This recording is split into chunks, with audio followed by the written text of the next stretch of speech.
성경 말씀 로마서 2장 12절에서 29절 오늘 같이 보도록 하겠습니다. 한 절씩 교독해서 읽도록 하겠습니다. 무릇 율법 없이 범죄한 자는 또한 율법 없이 망하고 무릇 율법이 있고 범죄한 자는 율법으로 말미암아 심판을 받으리라.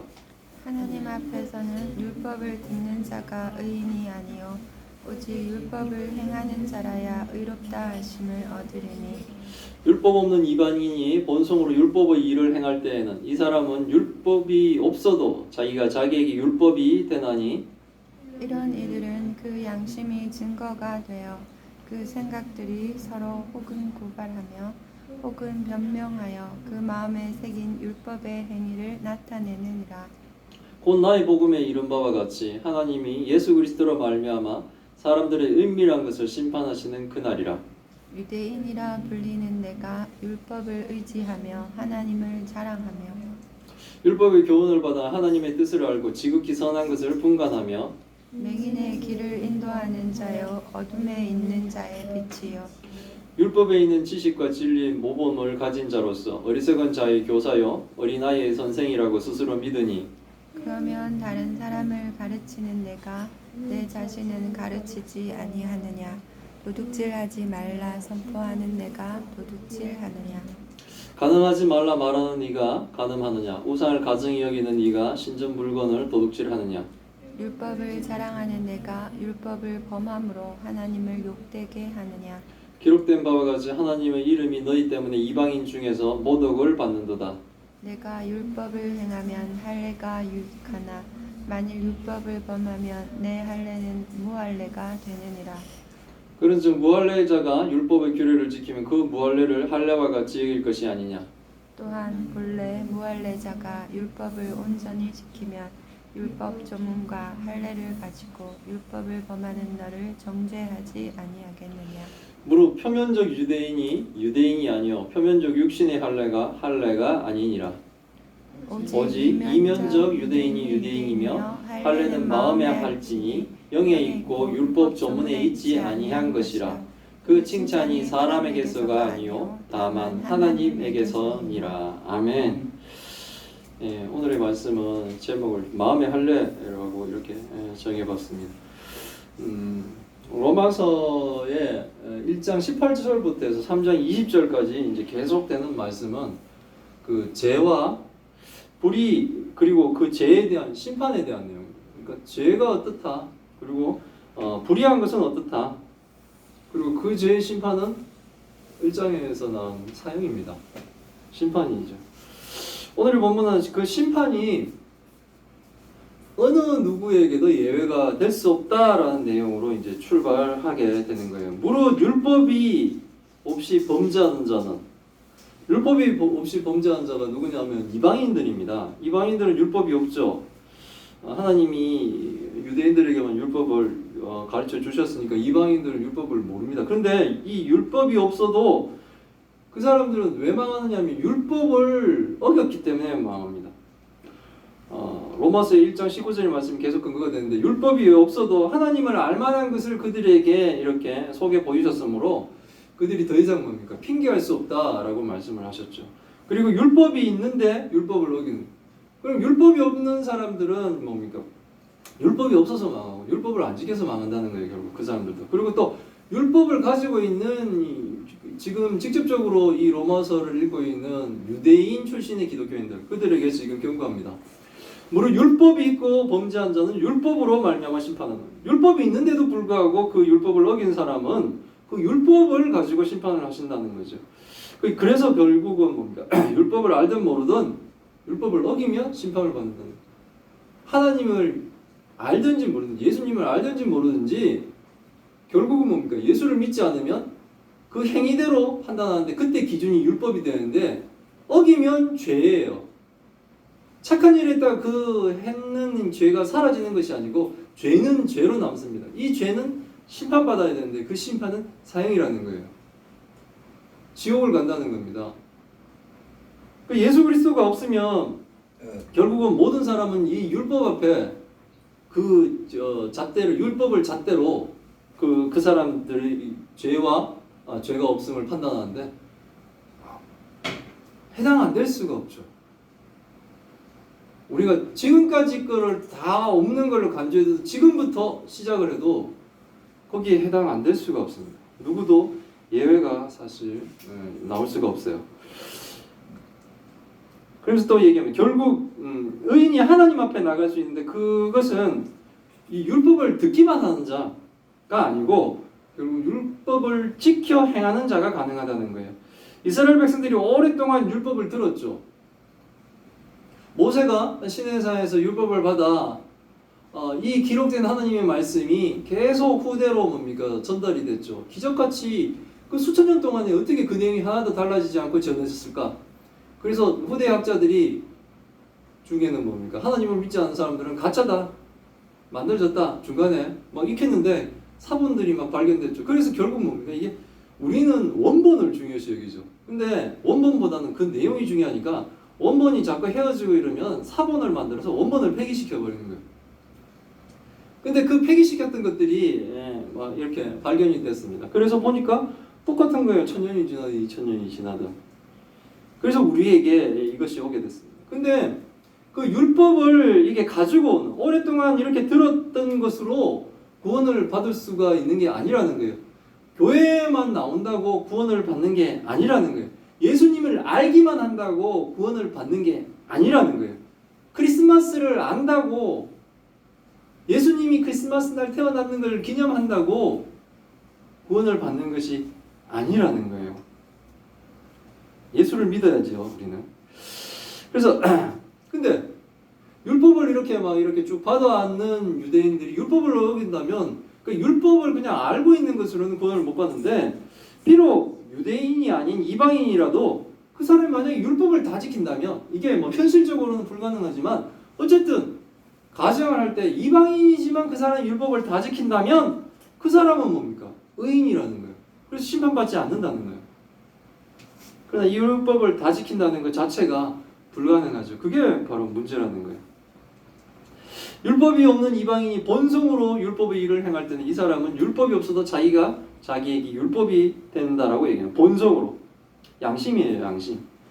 성경에 율법이 없어도 자기의 양심, 하나님이 다 심어줬다 그랬죠. 그 하나님이 이미 심어준 그 자기 양심이 스스로 율법에 본능적으로 사람들은 이거 사실 잘못하고 있다, 잘하고 있다를 본인이 알아요.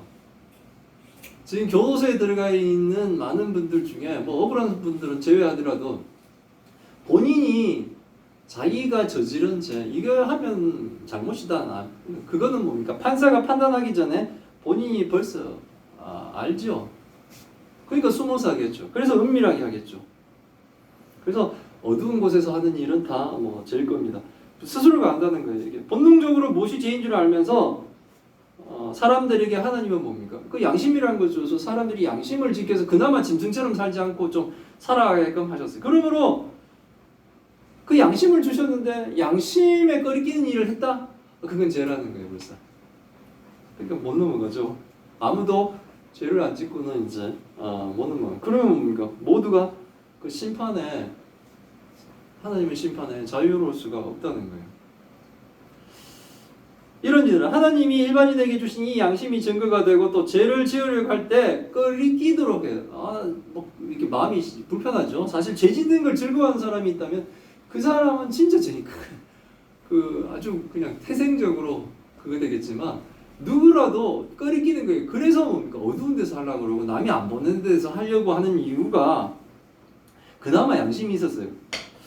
그러나 현실은 뭡니까? 인간은 모두 율법을 범하는 범죄자라는 것이 현실입니다. 왜냐하면 한 번이라도 양심에 끌리낀 일을 하면 죄를 범한 것인데 우리가 살면서 양심에 끌리끼지 않는 일을 한 번도 안 했다는 것은 뭡니까?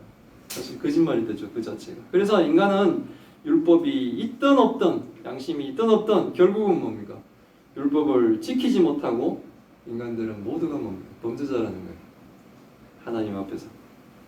아니 끝까지가 아니라 처음부터 우리 인간들은 뭡니까? 율법을 어깁니다.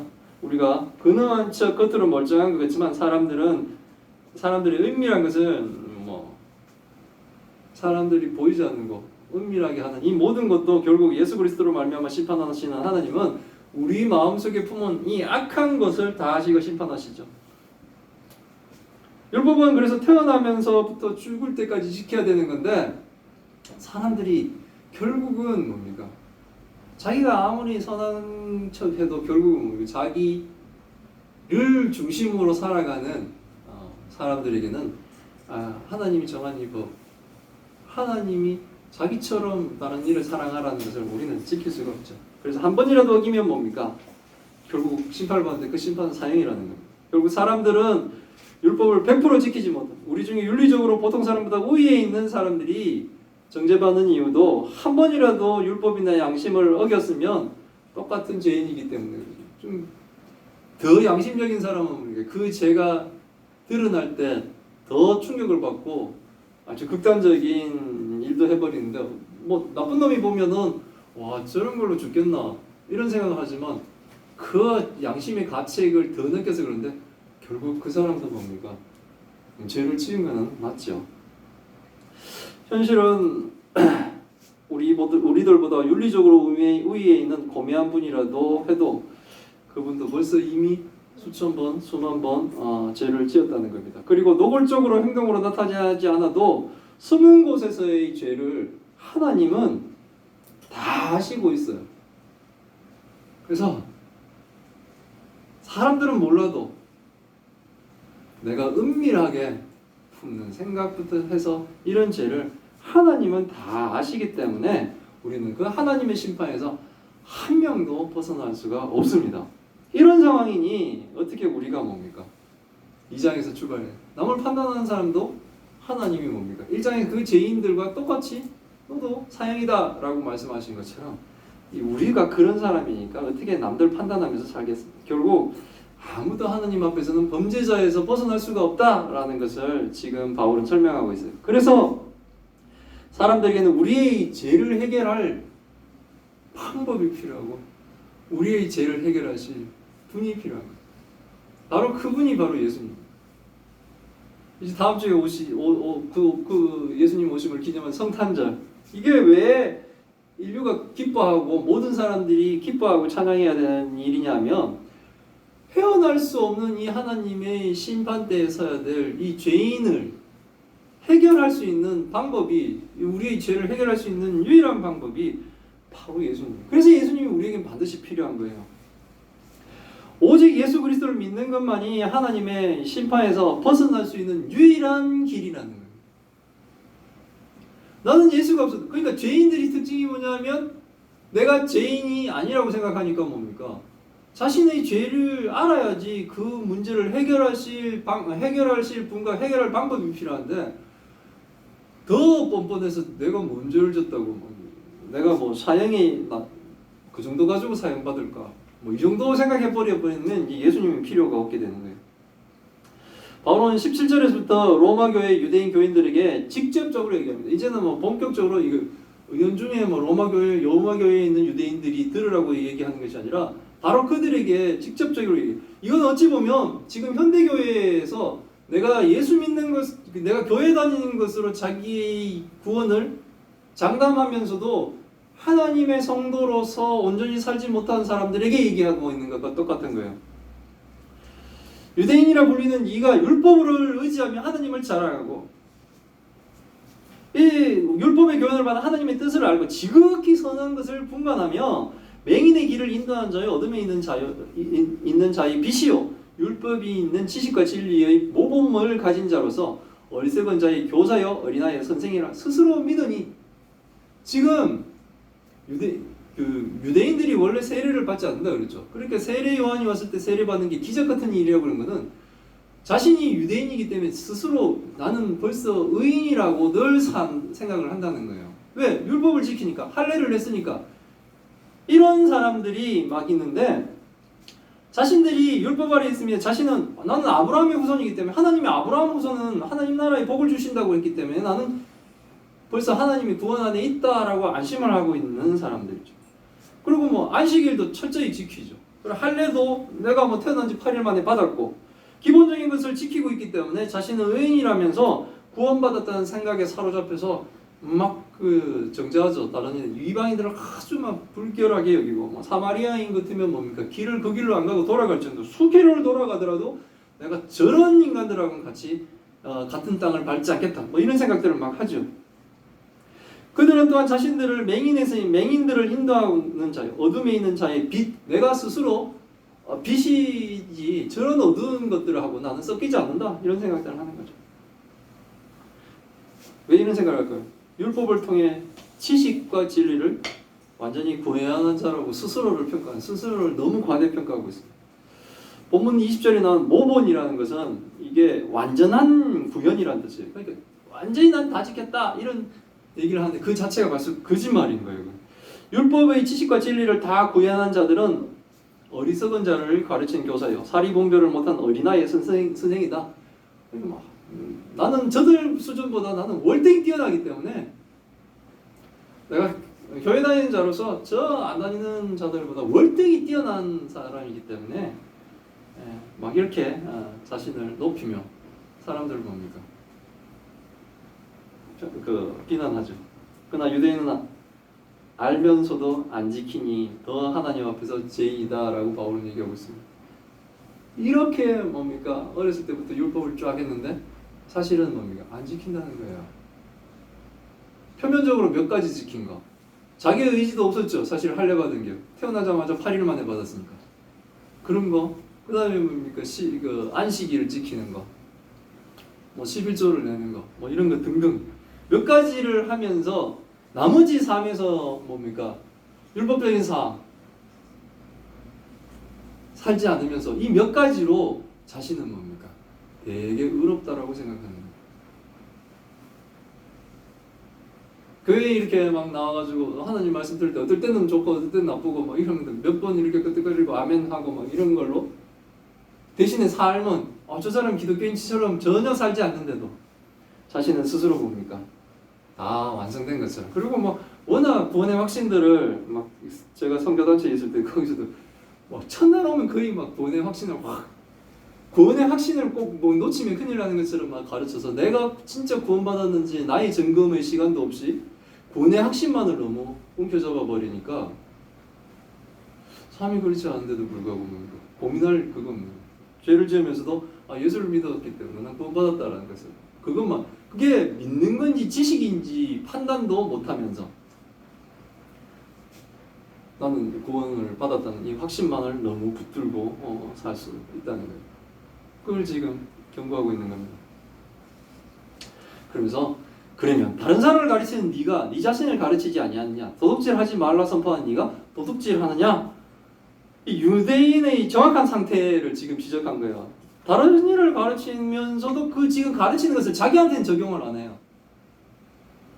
그게 지금 로마 교회 유대인들의 큰 문제였던 거죠. 한국 교회 교인들의 문제점이 여기서 이것과 같지 않기를 바랍니다. 남에게 도둑질을 하지 말라 하면서 자신들은 도둑질을 하고 있다. 이런 말을 한국 교회 목사님들이 안 들어야 돼요. 근데 자꾸 세상이 그렇게 하는데 실질적으로 그 목사님들 중에는 이렇게 부유한 사람들은 숫자가 몇 명 안 됩니다. 근데 막 세상은 큰 교회 그러니까 이게 전면에 드러나는 분들과 이게 뉴스에 나오는 사람들 그러니까 가짜 같은 사람들이 이렇게 보이기 때문에 그러는데 실질적으로 대부분은 많은 사람들이 이렇게 하나님 앞에 어쨌든 정직하게 살려고 하는데 로마 교회 지금 바울의 비난에는 아주 심장을 찌르는 비수가 나처럼 바뀌는 사람도 있을 거예요. 이 얘기를 딱 들으면 가르치면서 자신에게는 적용하지 않아. 도둑질하지 말라고 가르치셨는데 자신은 도둑질을 하고 있고 이런 게 다 보인다는 거예요. 간음하지 말라고 하는데 네가 간음하고 우상을 가증히 여기는 네가 신전의 물건을 도둑질하고 하나님 것을 도둑질하고 이렇게 하고 있다는 거예요. 이 과연 진짜 2000년 전에 로마 교회만의 문제일까? 이런 생각을 좀 해봅니다. 교회에 조금만 관련되면 지금 뭐 코로나 때문에 교회 이게 공동체의 모임이라든지 이런 것들은 조심하지만 공동체의 모임이고 뭐 어디서 어떻게 들어올지 모르니까 항상 모든 사람들은 사실 위험이 있죠. 그런데 이제 교회가 문제되면 항상 뉴스에 나오고 막 이렇게 되는 부분이라 교회가 많이 비난을 받게 되는데 세상이 비난을 받을 때 이렇게 인터넷에 교회 관련이 뭐 코로나 관련이었는데 댓글 달리는 거 보면 사람들이 막 이렇게 하는 거 보면 세상은 과연 교회를 어떻게 볼까? 제가 또 목사라서 그런지 세상이 보는 목사는 정말 그 나쁜 사람으로만 이렇게 비춰지고 있는 모습, 이런 것들은 참 슬프죠. 그런데 바울이 지금 로마 교회에 지금 막 이렇게 선언하고 있는 이 말이 과연 2000년 전의 로마 교회만의 문제일까? 이렇게 생각을 우리가 좀 한번은 해보게 됩니다. 23절부터 또 볼게요. 하나님의 백성이라고 하는 유대인들 때문에 하나님이 지금 더 욕을 먹고 있습니다. 율법을 자랑한 네가 율법을 범함으로 하나님을 욕되게 한다. 지금 하나님이 영광을 드러내야 될 사람들인데 이 사람들 때문에 오히려 뭡니까? 더 하나님이 욕을 먹습니다. 오늘날 기독교인들이라고 하는 사람들이 하나님께 순종하지 않는 의롭지 못한 이 행위로 오히려 뭡니까? 기독교와 하나님은 완전히 세상의 비난의 중심에 섰죠. 어느 교회는 뭡니까? 부동산에 알박기 하고 막 이렇게 사람들한테 오히려 폭력을 행사하고 그런 부분에서 비난의 중심에 서 있죠. 하나님 백성의 이 독특한 지위와 사명은 하나님의 영광을 드러내고 선포하는 것. 이게 바로 우리의 사명이에요. 성도로 살아간다는 것은 이제 하나님의 사역을 우리가 함께 해야 될 사람입니다. 사실 우리가 하나님의 사역에 함께 하지 않아도 하나님 나라가 무너지거나 하나님의 뜻이 꺾이는 거나 이렇게 방향을 틀어야 될 일이 전혀 없습니다. 우리가 믿고 우리가 구원받는 것, 이것은 사실 뭡니까? 하나님 나라에 영향을 주지 않아요. 그럼에도 불구하고 우리를 구원해 주셨고 우리를 하나님의 그 일에 동참시켜 주시는 거예요. 그 일을 하고 있는 것이 얼마나 큰 은혜며 영광인지를 우리가 알지 못하니까 우리는 뭡니까? 하나님과의 동행된 삶을 사는 것을 영광스럽게 생각하지 못하고 짐으로 생각한다면 우리의 신앙에는 참으로 큰 문제가 있는 거예요. 우리는 하나님의 영광을 드러내는 그 일을 해야 됩니다. 그게 바로 우리의 평생 죽을 때까지 일이에요. 그 영광을 드러내고 우리의 모습을 보며 한 사람들이 그리스도의 모습이 저렇게 했구나라고 생각할 수 있을 그런 일들을 우리가 많이 베풀어야 돼요. 실질적으로 교회는 그런 일을 많이 합니다. 우리가 뭐 여력이 없어서 잘 못한다 치더라도 많은 교회들은 세상을 향해 많은 좋은 일들을 하고 선한 일을 하려 합니다. 드러내지 않을 뿐이죠.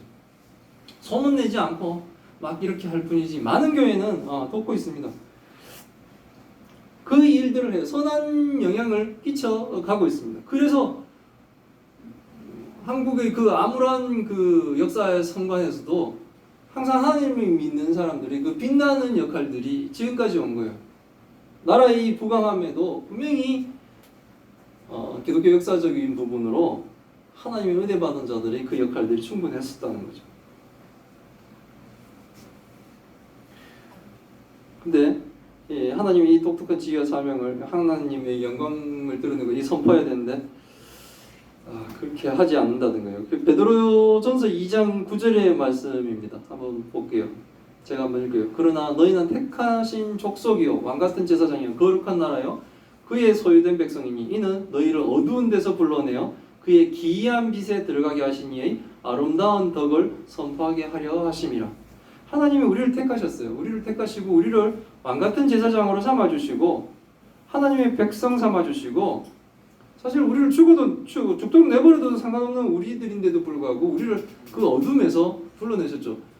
평생 뭡니까? 애굽에 종으로 살면서 채찍 맞아가면서 아주 그 힘든 노역을 하면서 평생 피라미드만 샀다가 죽을 수밖에 없은 그런 뭡니까? 사람들을 하나님이 그들을 애굽에서 구해내듯이 우리를 그냥 내버려두면 뭡니까? 죄에 뒹굴다가 결국은 지옥으로 갈 우리들 그 어둠에서 불러 예수 그리스도의 빛으로 들어가게 하셨죠. 그 이유가 바로 하나님의 영광을 드러내고 하나님의 아름다운 덕을 선포하게 하는 그 일을 하기 위해서 했다는 거예요. 그런데 우리가 막 세상 앞에서 죄를 지어서 세상이 우리를 비난하고 하면 뭡니까?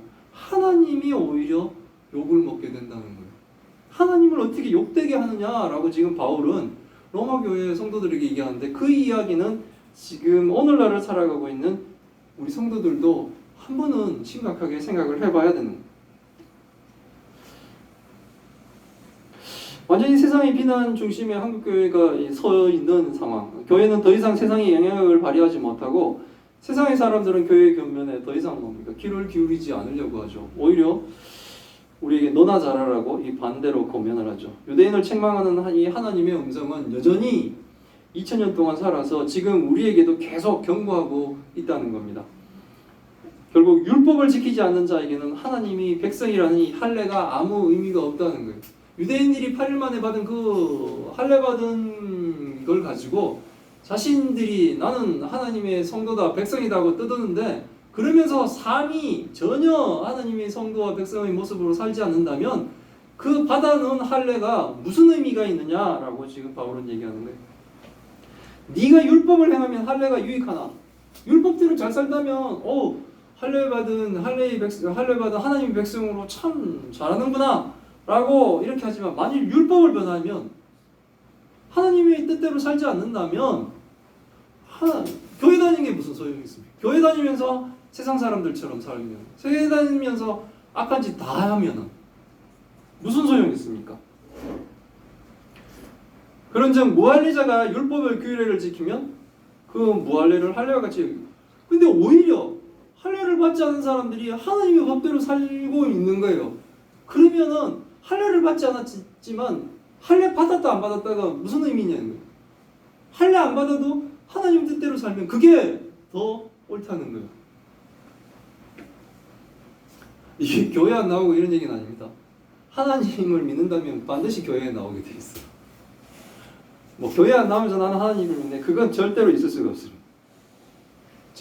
삶이 하나님을 섬기는 공동체로 들어오게 되고 함께 하나님을 섬겨 나가게 됩니다.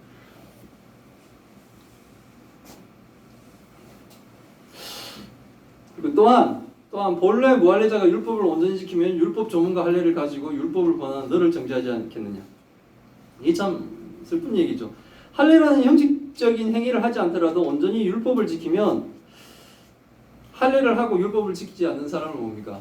무할례자인데 할례를 하나님의 율법을 지킨 사람이 할례 받고 율법 안 지킨 사람, 너 왜 율법에 나와 있는 이런 것도 안 지키냐, 이런 얘기를 하겠죠. 그래서 표면적인 유대인이 아니요, 표면적인 육신의 할례가 아니다. 이 결국은 겉모습만 하나님 백성 같은 것은 중요하지 않다는 겁니다. 속까지 완전히 하나님의 법에 순종하는 것이 가장 중요한 것이라는 거예요. 이것은 삶이 성도의 삶이 아니면 교회 나오는 것이 아무런 소용이 없어요. 교회는 나오고 밖에 나가서 범죄를 저지른다. 그런 자들과 같은 거예요. 지금 뭐 이렇게 조두순이라는 이런 사람들 이렇게 지금 나와서 난리인데 출소하고 그랬죠. 막 그런데 이 사건이 제가 안산에 살 때 그때 막 집중적으로 막 일어났던 일. 제가 안산에 살 때 강력 범죄가 좀 많았었어요. 조두순도 있었고 그 다음에 연쇄살인을 해낸 강호순 이런 사람도 있었는데, 강호순 그 사람은 안산에서 교회를 다닌 사람이에요. 교회를 다니는데 부녀자를 납치하고 이렇게 해서 막 죽였습니다. 그 사람은 얼굴도 좀 이렇게 가름하게 생기고 이렇게 해서 주변 사람들이 온순한 성격, 조용한 성격, 주변의 평판이 좋았다고 그래요. 근데 그 사람이 교회를 다녔지만 사실 뭡니까? 드러난 형태는 교회 다니는 사람이 아니에요. 하나님을 믿는 사람이 아니에요. 성도가 아니죠. 교회는 뭡니까? 그 사람에게 위장의 수단입니다. 그 사람 믿음 좋다라는 이 사람의 칭찬보다는 보이지도 않고 우리에게 직접적으로 들리지도 않지만 하나님의 칭찬을 받는 사람이 되어야 되는 겁니다. 교회를 다니면서도 아직 예수 그리스도를 믿지 않는 분들은 연약한 사람이고 교회들 구원을 받아야 될 사람이죠. 그래서 연약한 사람들은 계속 교회에 나와서 하나님의 말씀을 들어야 돼요. 선포되는 이 하나님의 말씀을 들으며 자신이 가지고 있던 이 세계관들이 하나님의 말씀에 의해서 자꾸 깨지며 내가 굴복해야 되는 거예요. 하나님 말씀에. 교회 안에 있는 사람은 교회만 다니고 이건 아니죠. 교회 안에 있으면 그나마라도 다행인 거예요. 이게 바깥에 있으면 진짜 하나님 말씀을 들을 기회조차 없잖아요. 근데 계속 이제 그나마 교회에 머물면 하나님 말씀을 듣고 하나님 뜻이 어떻다, 내가 어떻게 순종해야 될 것인가, 또 하나님의 인도하심 이런 것들을 뭡니까? 계속 배우며 변해가잖아요. 진짜 성도로. 그래서 아직 교회를 다니면서 연약한 분들은 비난의 대상이 아니고 우리가 뭐 기도하고 도와줄 대상들이죠. 우리는 2000년 전에 로마 교회를 다니며 표면적 유대인이라고 야단맞고 있는 이 연약한 유대인 출신 교인들과 같이 않기를 바랍니다. 우리는 마음의 할례를 받은 자처럼 열심히 하나님께 순종하며 어떻게든 참교회, 참성도의 삶으로 살아갈 수 있기를 바랍니다. 그래서 예수 그리스도의 십자가를 많이 좀 생각을 해보면 됩니다. 그러면 우리의 이 희생과 우리의 분노들이 이렇게 좀 위로받고 잦아들 수가 있어요. 십자가에서 죽으시며 나 같은 죄인도 구원하시는 하나님, 나를 구원하시기 위해 하나님이 예수 그리스도를 십자가에 죽게 하셨다. 이런 것들을 좀 우리가 생각하고 묵상한다면 우리 더더욱더 뭡니까? 빛과 소금의 그 역할을 감당할 수 있는 참성도의 삶들을 살아갈 수가 있을 겁니다. 기도하겠습니다. 하나님 감사합니다. 오늘 로마서 2장을 통해 겉으로만 하나님을 믿는 자는 결코 하나님의 백성이 될 수 없음을 배웠습니다. 하나님은 우리의 중심을 보심으로 모든 사람이 주님의 심판에서 벗어날 수 없음을 또한 배웠습니다. 우리가 예수 그리스도의 십자가를 이해하지 못한다면 우리가 얼마나 큰 죄인이었으며 그 죄를 예수님이 구원해 주신 것에 대한 감사한 마음을 가지지 못할 것입니다. 왠지 내가 교회를 다니는 것으로 나의 구원이 다 이루어진 것 같은 착각에서 깨어나게 하여 주옵소서. 마치 이스라엘 백성이 할례만 받으면 하나님의 백성이 되는 줄 착각하고 이방인을 멸시하고 판단한 것처럼 우리가 살지 않도록 주님 도와주옵소서. 모든 죄가 하나님의 복음의 진리를 모르는 어리석은 우리들의 죄이오니 하나님의 말씀을 통해 우리로 하여금 예수 그리스도의 복음을 온전히 알 수 있도록 하나님 은혜를 내려 주옵소서. 복음을 믿는 자는 형식적 할례로 자신을 위로하지 않을 것이며 마음의 할례를 받아 하나님께 칭찬받는 줄 알게 하여 주옵소서. 우리로 하여금 하나님의 뜻에 순종하며 우리의 자신을 무릎 꿇게 하여 주옵시고 우리가 늘 하나님 앞에 서치며 우리가 오직 하나님의 뜻에 따라 순종하며 따라갈 수 있도록 주님 도와주옵소서. 하나님, 지금 병환 중에 힘든 과정을 겪고 있는 하나님의 딸을 기억하여 주옵소서. 하나님의 놀라우신 은혜로 우리가 하나님의 영광과 기적을 볼 수 있도록 주님 도와주옵소서.